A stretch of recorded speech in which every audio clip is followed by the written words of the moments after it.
Peace and welcome back to Collective Light. My name is Sharice Lovely and today is International Day of Yoga of 2026, and I wanted to take this opportunity to just briefly remind not just you but also myself of how yoga is more than just the poses and how it's actually a lifestyle. And when we start to think of the ways that we can apply the practices of yoga into life on a day-to-day basis, the main thing that seems to come up for the collective is the 8 limbs of yoga by Patanjali.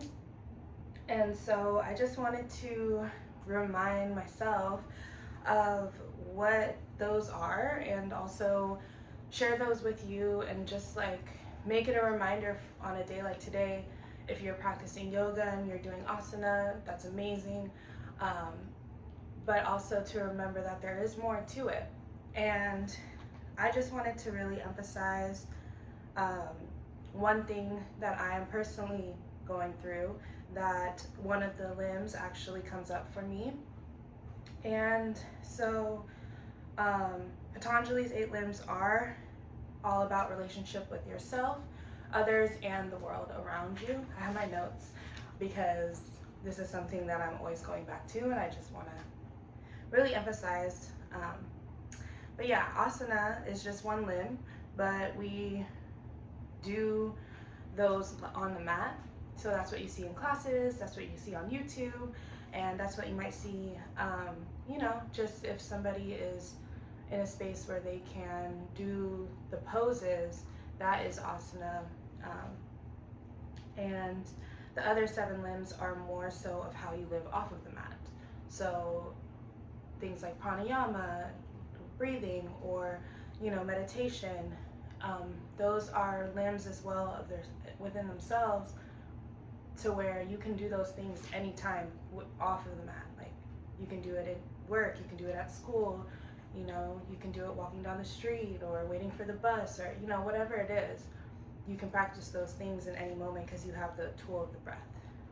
And with yamas, those are how you treat others and how we live in community. And through Collective Light, I always like to recognize that we are a part of a collective. We are a part of one entity, one space, one plane of existence, and we all come from source, and so one source, and that is how we are connected. And yet we're also in these individual spaces where we find ourselves in certain neighborhoods or certain work environments or different places, different cultures, and those are also our community. And so it is important to reflect on how we can be better in those spaces.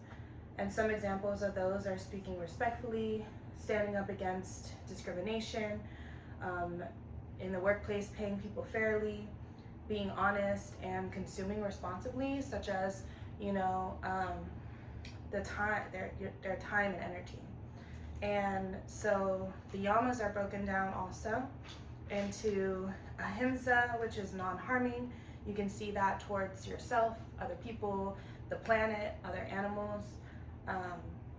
That's why personally I practice veganism, because it is a practice of ahimsa and non-harming towards those outside of myself. Satya is truthfulness, so being true but compassionate. And so, you can be blunt and not compassionate, and that's still the truth, but you can also speak the truth kindly and openly. Asteya is non-stealing, so like I said earlier, time, labor, ideas, energy, really just being mindful of what you might be taking from someone, not just physically but energetically, or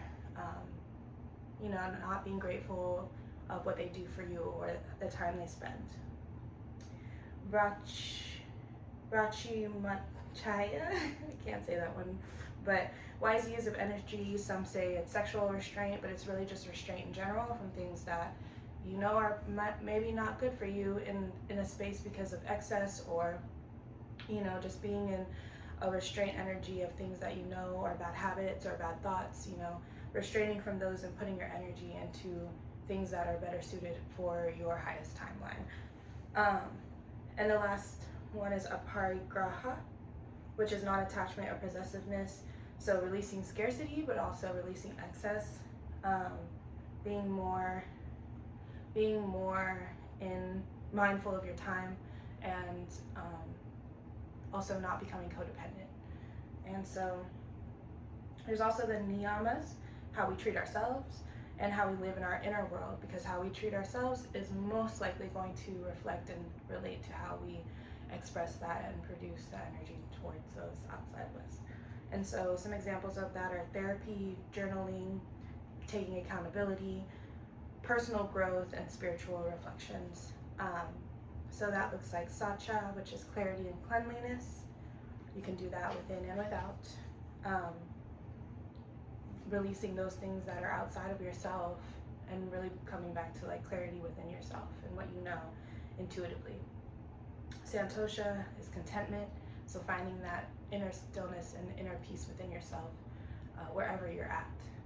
And that's where the idea of like the Buddha comes in. Tapas is disciplined effort, and in asana a lot of that is taught through like heat building, because that heat is being built for you to have the energy to move, to have the will to do what it is that is effective and discipline and make the right choices, so that you're creating consistency in what it is that you want for yourself in your world. Svadhyaya, which is self-study, which is what yoga is utilized as a tool for you to be able to go more inward and really study yourself and reflect on yourself and reflect on the things that are happening for you. And Ishvara Pratyahara is surrender to something greater, knowing there is a greater source, higher source that connects all of us as a collective. And when you are able to have all of that within yourself, you're able to understand that we are a piece of a bigger picture.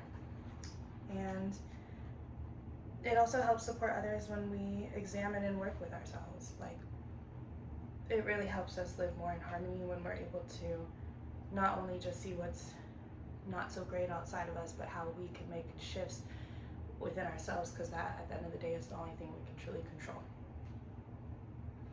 And with that, I do want to emphasize on something outside of that I'm personally experiencing when it comes to ahimsa.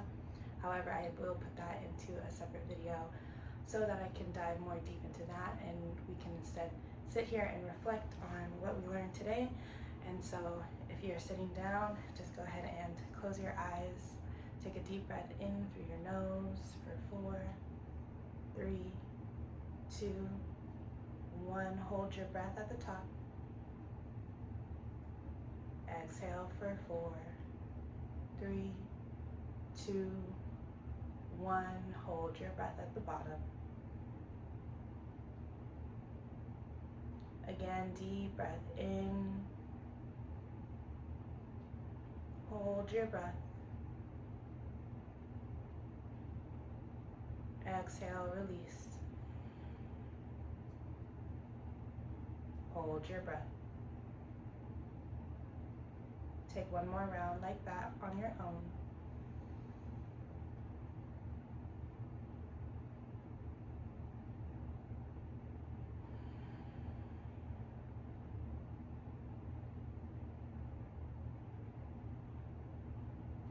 And come back to your natural breath.